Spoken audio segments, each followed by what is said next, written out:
समृद्ध भारत, विकसित देश, राष्ट्र निर्माण में अपना मत का प्रयोग करें, क्योंकि लोकसभा चुनाव देश को मजबूत और विकसित बनाने के लिए किया जाता है। यह बात भाजपा के वरिष्ठ नेता लालू कुमार मेहता ने कहा।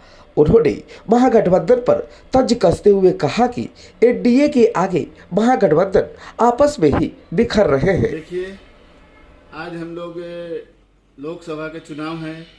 इस लोकसभा के चुनाव में लोगों को सिर्फ देश के बारे में सोचना चाहिए कि हमारा विकसित भारत कैसे आगे बढ़े। ये सब कोई मतलब नहीं है कि गैस महंगा हो गया, बेरोजगारी।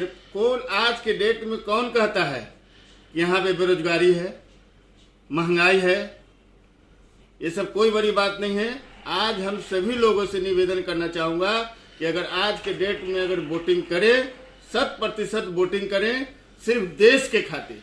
अगर जिन्हें इस भारत वर्ष से, ये देश से प्यार है, वो देश के नाम पे चुनाव वोट दें, ताकि हाथ को मजबूत करें और एक पार्टी की सरकार बनाए।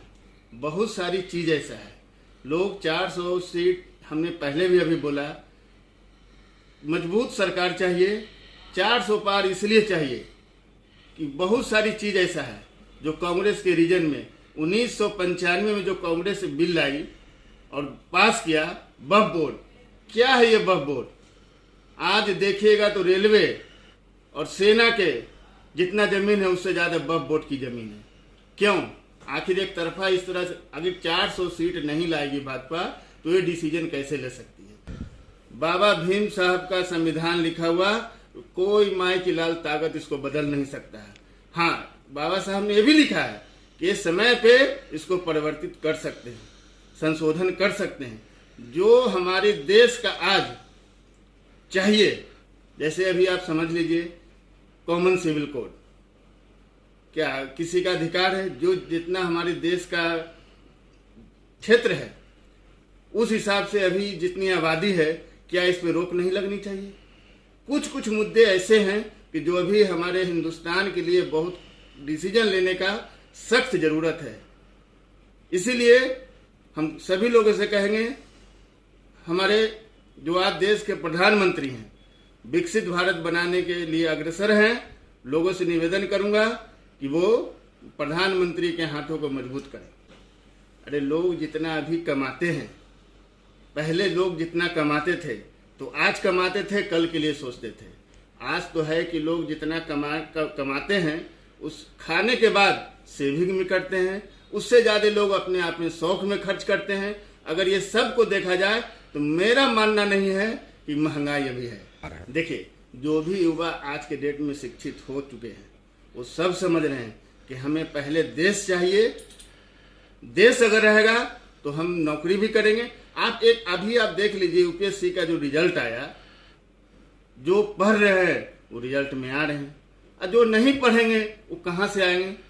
अभी आप सरकारी क्षेत्र में देख लीजिए, सरकारी क्षेत्र के अलावा बहुत सारी ऐसी प्राइवेट नौकरियां हैं कि बहुत लोग खुश हैं, उससे ज़्यादा फैसिलिटी मिल रही है। तो क्या कोई ये तो थोड़ी कोई ज़रूरी है कि आज हम पढ़ लिए हैं तो सिर्फ सरकारी ही नौकरी चाहिए? ऐसा थोड़ी होता है। हमारे देश में 140 करोड़ की आबादी में अगर देखिएगा तो 60% युवा है। तो क्या 60% युवा को सरकार नौकरी दे सकती है? अरे कुछ अपने से रोजगार विकसित करें, अपने से रोजगार विकसित करके उसमें से बहुत लोगों को काम दें। मेरा भारत इसी में मजबूत होगा। सिर्फ सरकारी नौकरी पे अगर सारे युवा अगर रहेंगे, ऐसा नहीं होता है कि सरकारी नौकरी ही सबको मिल जाए। अगर विकसित भारत बनाना है तो आत्मनिर्भर बनना होगा। आप जान लीजिए, कांग्रेस कह रही है, कांग्रेस के पास तो अभी कैंडिडेट ही नहीं, ये दावा ही नहीं कर रही है कि हाँ हम किस सीट पर किसे खड़ा करें। उनके चुनाव लड़ने से उनके कैंडिडेट तो भाग रहे हैं, टिकट नहीं, उनको कोई कैंडिडेट लड़ने वाला भी नहीं है। अब किस मुंह से कहते हैं कि वो भाजपा की करारी हार होगी? कैसे कह रहे हैं? उनके पास कैंडिडेट है चुनाव लड़ने के लिए। आज पूरे हिंदुस्तान में देख लीजिए कितने सीट पे वो चुनाव लड़ रहे हैं। कहां से वो किस बोलने के लिए बोल सकते हैं,